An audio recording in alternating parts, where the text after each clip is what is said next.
Shalom saudaraku, berjumpa kembali bersama dengan saya Pendeta Jakob Setio, masih dalam program Sapa Jemaat di Rumah. Kali ini kita akan bersatu bersama-sama, mari kita berdoa.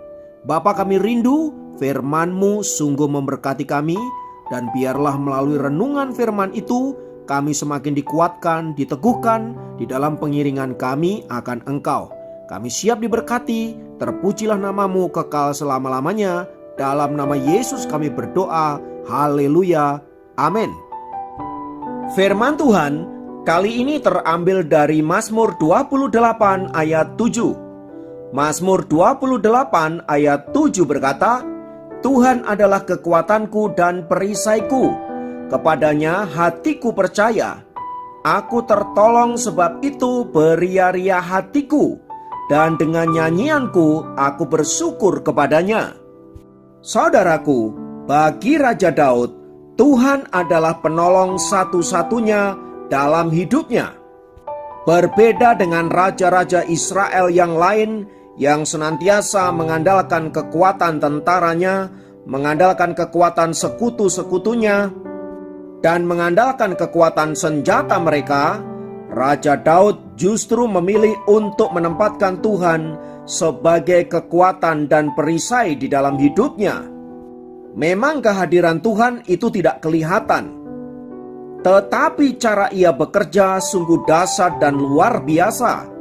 Ia sanggup mengerjakan sesuatu yang jauh lebih besar dari kekuatan manusia, bahkan kekuatan tentara yang beribu-ribu bahkan berlaksa-laksa sekalipun. Itulah sebabnya Daud tidak pernah menggeser Tuhan di dalam hidupnya dan menggantikan dengan kekuatan manusia. Sebab kekuatan manusia, sehebat apapun ia, pasti ada batasnya. Oleh sebab itu, saudaraku, pemazmur dalam hal ini Raja Daud mengajarkan kepada kita untuk senantiasa mengandalkan Tuhan di dalam kehidupan kita, terlebih jika dalam situasi penuh pergumulan, keterbatasan, dan lain sebagainya. Sebab faktanya, kita tidak bisa menjalani hidup ini seorang diri. Kita senantiasa membutuhkan Tuhan di dalam hidup ini. Seperti pengalaman seorang penyair hebat dan penulis lagu yang begitu luar biasa, yang sampai hari ini karya-karyanya telah memberkati jutaan umat manusia. Mereka menyanyikan dan bahkan senantiasa mengingat serta mengenang karya dari seorang penyair bernama Fanny Crosby.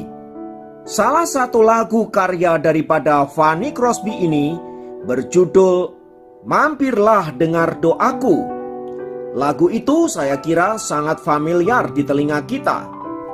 Namun tahukah Anda siapakah Fanny Crosby ini? Ketika ia berumur 6 minggu, ia menderita sakit mata. Seorang dokter salah memberikan obat sehingga bayi itu menjadi buta. Ketika Fanny berumur 1 tahun ayahnya meninggal, tampaknya kehidupan akan serba sulit untuk gadis kecil itu. Dan ketika Fanny berumur 5 tahun, tetangga-tetangganya mengumpulkan dana untuk mengirim dia kepada seorang dokter mata. Ibunya membawa anak itu ke kota New York, tetapi dokter mata ternama di kota itu pun tidak sanggup berbuat apa-apa.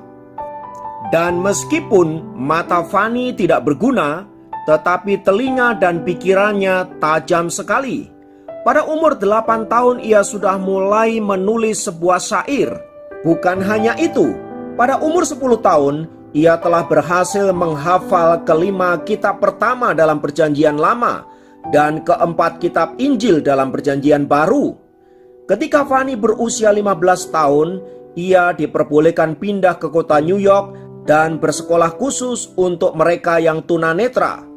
Di situ ia menjadi murid teladan. 10 tahun kemudian ia diminta menjadi guru di sekolah itu. Selama Fanny Crosby mengajar anak-anak buta di kota New York itu, ia sempat berkenalan dengan banyak orang terkenal. Ia menjadi wanita pertama yang diizinkan berpidato di depan Kongres Amerika Serikat. Ia bahkan menjadi teman dekat dari beberapa presiden Amerika Serikat. Semua itu menunjukkan betapa Fanny Crosby menjadi seorang pengarang lagu ternama di dunia. Ia telah mengubah ribuan lagu-lagu populer yang kemudian diterbitkan dan dinyanyikan di seluruh Amerika, bahkan di seluruh dunia. Dan salah satu lagu yang sangat populer dan kita kenal adalah Mampirlah Dengar Doaku. Lagu itu ingin menceritakan betapa tanpa Tuhan kita tidak akan sanggup melakukan apapun.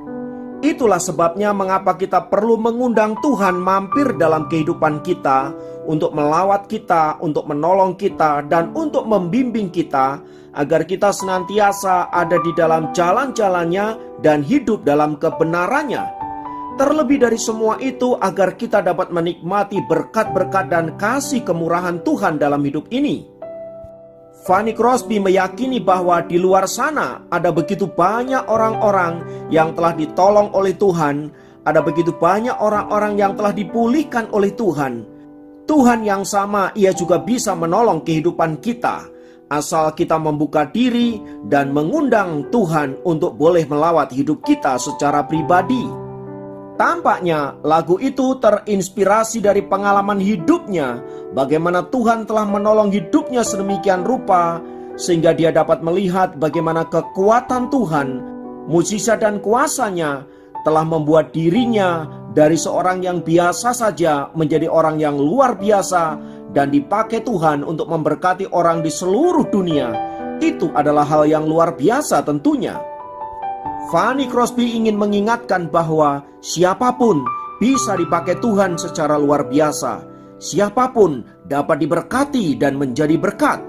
Oleh sebab itu, saudaraku yang dikasihi Tuhan, lewat pengalaman dari Raja Daud dan Fanny Crosby ini, kita belajar bagaimana menempatkan Tuhan sebagai satu-satunya kekuatan dan perisai dalam hidup kita. Namun lebih dari semua itu, saudaraku, yang diperlukan setiap kita adalah bagaimana kita mempercayai Tuhan di dalam hidup kita. Oleh sebab itu, jika kita rindu memiliki pengalaman berjalan bersama dengan Tuhan hari ini juga, mari undang Tuhan masuk ke dalam hatimu, mari undang Tuhan masuk dalam kehidupanmu, dan izinkan Ia berkarya seluruhnya atas hidupmu dan mengerjakan perkara-perkara besar di dalam hidupmu. Kiranya firman Tuhan ini menguatkan kita, meneguhkan kita, dan senantiasa menjadikan kita anak-anak Tuhan yang tangguh di dalam menghadapi segala situasi apapun. Tuhan memberkati. Mari kita berdoa. Kiranya firman-Mu menguatkan kami dan membuat kami senantiasa percaya bahwa Engkaulah Allah kekuatan dan perisai kami, yang sanggup menolong kami dalam keadaan apapun dan sanggup membawa kami untuk kami menjadi anak-anak Tuhan yang diberkati dan menjadi berkat. Biarlah lewat hidup kami, nama-Mu senantiasa dimuliakan. Terpujilah Engkau Bapa kekal selama-lamanya.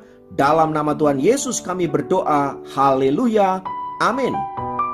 Demikian program Sapa Jemaat kali ini. Sampai jumpa dalam program Sapa Jemaat yang lain. Tuhan Yesus memberkati.